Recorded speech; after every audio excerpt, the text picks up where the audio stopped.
Здравейте.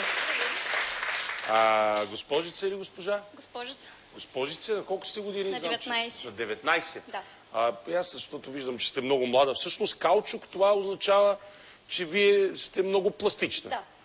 Доколкото съм запознат, най-пластичните в света са китайците. Не знам защо, може би защото почват от малки да ги тренират това отношение. И по световните циркови трупи най-впечатляващи са китайците. Така е, да. Вие от кога се занимавате с каучук и защо? Ми близо година и половина, просто ми харесва.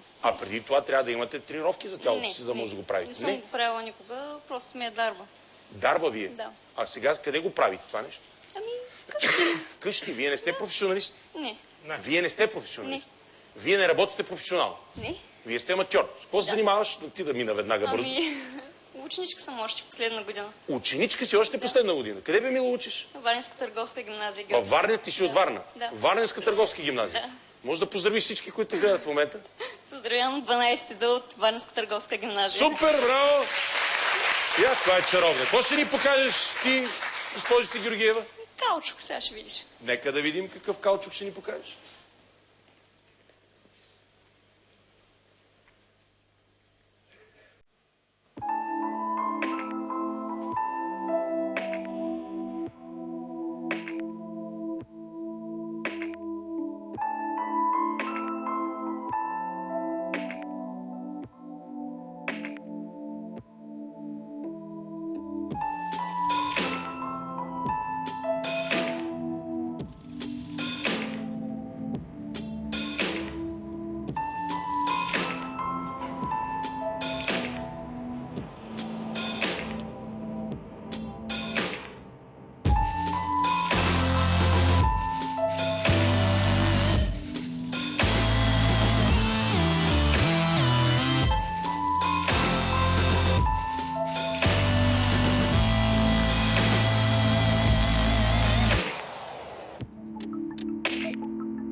Кой ти подготви този номер? На хореографка Нина си казва. Коя пак? Кой? Нина Козина. Откъде тя? Как ти след като си аматьор всъщност? Просто тренира в една зала, където там. И тя ти е помогнала? Да. Костюма кой ти уши? Една шивачка. Една шивачка по твоя идея ли е костюма? Не точно. Музиката каква е? Пак е от хореографката. От хореографката? Да. Защо го направи всичко това? Ами, защото ми харесва. Имам една приятел, която е работила, позната, която е моя съгражданка, казва се Сирма, с която сме работили. В кой албум, мисля, че Прима Патриот работихме в нея, което ти беше в един куфар, ако си спомняте. Тя е изключителен каучук и работи по света. Аз съм я поканил в моето шоу да изнесе един номер, има уникален с една мида, в която тя е русалка, но да, тя е по света непрекъснато. Я канят, мисля, че беше дълъг ангажимент в Лас Вегас имаше. Ти мислила ли си да се занимаваш професионално с това? Да, т.е. искаш да го направиш, но до сега не си го правила. Не. Много хубав избор, Росене, за това момиче. Нямам повече въпроси. Слави, уважаеми зрители, преди да видим решението на Слави за днес, предлагам да